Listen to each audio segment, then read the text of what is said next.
मुझे लगता है कि संविधान खतरे में है। मुझे लगता है कि राहुल गांधी जो बता रहे हैं कि भाई संविधान खतरे में है, लेकिन संविधान खतरे में नहीं है, तो कांग्रेस पार्टी के खतरे में है। और बाबा साहब का संविधान ऐसा है कि आपने देखा है कि कुछ लोग बोलते हैं कि भाई अपने देश का नेपाल होगा, श्रीलंका होगा, बांग्लादेश होगा। तो मैं उनको सवाल पूछना चाहता हूं कि अपने देश में अनेक आंदोलन हुए, खलिस्तान का आंदोलन हुआ, नक्सलवादियों का आंदोलन हुआ, किसानों का आंदोलन हुआ, हमारा मराठवाड़ा विद्यापीठ नामांतर का 17 साल तक आंदोलन चलता रहा। हमेशा डेमोक्रेटिक सिस्टम से आंदोलन होता है। तो मुझे लगता है कि देश को ऐसा खतरा बिल्कुल नहीं है और संविधान को बिल्कुल खतरा नहीं है। माननीय नरेंद्र मोदी जी के नेतृत्व में संविधान को मजबूत किया जा रहा है। और मुझे लगता है कि जो अपना संसद भवन जो है, तो संसद भवन को संविधान भवन ने नाम दे दिया है। नरेंद्र मोदी जी ने संविधान को माथा टेकर शपथ ली है। नरेंद्र मोदी जी ने 26 नवंबर ये दिन मतलब पूरे देश भर में मनाने का ऐलान किया है। मुझे लगता है कि जो बातें राहुल गांधी जी करते हैं उसमें कोई तथ्य नहीं है और राहुल गांधी हमेशा झूठ बोलते रहते हैं। तो इसीलिए मुझे लगता है कि संविधान खतरे में बिल्कुल नहीं है और इसीलिए राहुल गांधी के आरोपों में मतलब कोई तथ्य नहीं है। दूसरी तरफ सोनिया गांधी है, उन्होंने कहा है तो को कम किया जा रहा है और बदनाम किया जा रहा है, सीधा सीधा आरोप। मुझे लगता है कि सोनिया गांधी जी का कहना होगा, लेकिन पंडित जवाहरलाल नेहरू जी को बदनाम करने का विषय बिल्कुल नहीं है। लेकिन कोई निर्णय ऐसे थे कि भाई पंडित जवाहरलाल नेहरू जी ने ठीक निर्णय लिए नहीं। तो भारत और पाकिस्तान का पार्टीशन अगर ना होता था या जो कश्मीर का जो विषय है, तो कश्मीर में मतलब कश्मीर हरि सिंह राजा के ताबे में था, लेकिन बाद में उन्होंने नेहरू जी के साथ एग्रीमेंट किया था और पूरा जो जम्मू कश्मीर है भारत के साथ रहेगा ये उन्होंने ऐलान किया था। तो उसके बाद मुझे लगता है कि जम्मू कश्मीर में हमेशा अलग एजेंडा लड़ता रहा, वहां संविधान लागू नहीं हुआ था। तो माननीय नरेंद्र मोदी जी ने 370 आर्टिकल हटाने का निर्णय लिया। ये निर्णय पंडित जवाहरलाल नेहरू जी ने ही लेना चाहिए था। तो ऐसे कुछ मुद्दों पर भूमिका रखी जाती है। पंडित जवाहरलाल नेहरू जी को बदनाम करने का बिल्कुल विषय नहीं है। तो जम्मू कश्मीर का जो विषय उस वक्त अगर हल हो जाता था तो जो आतंकवादी एक्टिविटी जो चल रही है ऐसी नहीं होती थी, भारत और पाकिस्तान के संबंध अच्छे हो जाते थे और मुझे लगता है कि आतंकवादी एक्टिविटीज पूरी स्टॉप हो जाती थी। इसीलिए उसके लिए पंडित जवाहरलाल नेहरू जी जिम्मेदार है। ऐसी भूमिका अनेक लोग रखते हैं।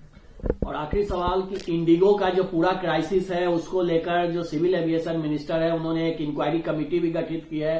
हजारों से ज्यादा फ्लाइट कैंसिल हुई है, लोगों को काफी दिक्कतों का सामना भी करना पड़ा। मुझे लगता है कि इंडिगो की जो सेवा है, सेवा पूरे देश भर में सबसे ज्यादा है और कम से कम हजारों जगह पर ये मतलब ये इंडिगो का फ्लाइट जाता है और टोटल एयरलाइंस में मुझे लगता है कि भाई 60-70% जो फ्लाइट है मतलब इंडिगो की है।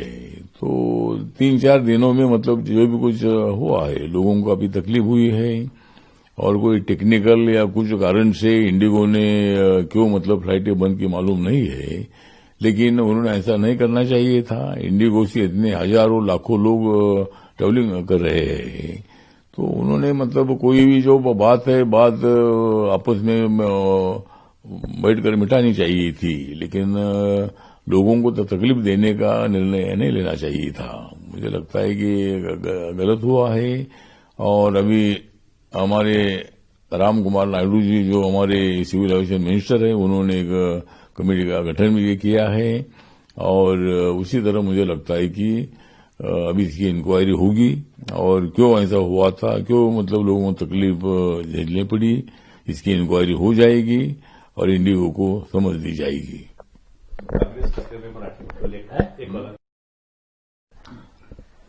आज बाबासाहेब आंबेडकरांचा महापरिनिर्वाण दिवस सर्व देशामध्ये जगामध्ये साजरा होतो आणि आजचा दिवस आमच्यासाठी अत्यंत प्रेरणादायक आहे, शक्ती देणारा आहे।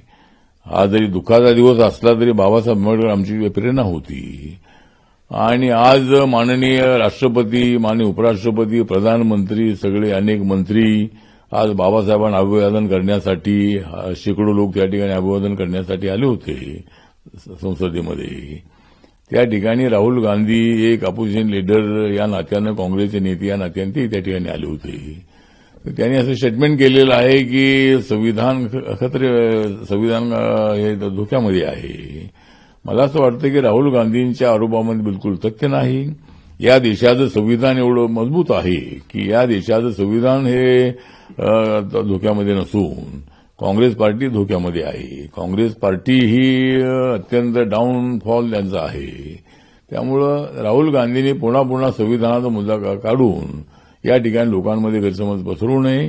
संविधान धोक्यामध्ये अजिबात नाही. काँग्रेस पार्टी धोक्यामध्ये आहे आणि संविधानाचं संरक्षण करण्यासाठी नरेंद्र मोदी आणि आम्ही सर्वजण ताकदीनं उभे आहोत. आणि या देशाचं संविधान एवढं मजबूत आहे की आपल्या देशाचा नेपाळ, श्रीलंका, बांगलादेश कधी होऊ शकत नाही. या देशामध्ये अनेक लोकांची आंदोलनं झालेली आहेत. नक्षलवाद्यांचं आंदोलन आहे, त्यानंतर खलिस्तानवाद्यांचं आंदोलन झालेलं आहे, शेतकऱ्यांचं आंदोलन झालेलं आहे. आम्ही मराठवाडा विद्यापीठाला बाबासाहेबांचं नाव देण्यासाठी 17 वर्षे आम्ही आंदोलन केलेलं आहे. अशा अनेक विषयांवरती आंदोलन होत असतं. पण या देशाची लोकशाही, या देशाचं लोकतंत्र, या देशाचं संविधान अजिबात धोक्यामध्ये येऊ शकत नाही. आणि त्यामुळे राहुल गांधींच्या आरोपामध्ये बिलकुल तथ्य नाही असं माझं मत आहे. मुझे लगता है कि राहुल गांधी जो बता रहे हैं कि भाई संविधान खतरे में है, लेकिन संविधान खतरे में नहीं है, तो कांग्रेस पार्टी के खतरे में है. और बाबा साहब का संविधान ऐसा है कि आपने देखा है कि कुछ लोग बोलते हैं कि भाई अपने देश का नेपाल होगा, श्रीलंका होगा, बांग्लादेश होगा. मैं उनको सवाल पूछना चाहता हूं कि अपने देश में अनेक आंदोलन हुए. खलिस्तान का आंदोलन हुआ, नक्सलवादियों का आंदोलन हुआ, किसानों का आंदोलन हुआ. हमारा मराठवाड़ा विद्यापीठ नामांतर का 17 साल तक आंदोलन चलता रहा. हमेशा डेमोक्रेटिक सिस्टम से आंदोलन होता है. तो मुझे लगता है कि देश को ऐसा खतरा बिल्कुल नहीं है और संविधान को बिल्कुल खतरा नहीं है. माननीय नरेंद्र मोदी जी के नेतृत्व में संविधान को मजबूत किया जा रहा है. और मुझे लगता है कि जो अपना संसद भवन जो है, तो संसद भवन को संविधान भवन ने नाम दे दिया है. नरेंद्र मोदी जी ने संविधान को माथा टेकर शपथ ली है. नरेंद्र मोदी जी ने 26 नवंबर ये दिन मतलब पूरे देश भर में मनाने का ऐलान किया है.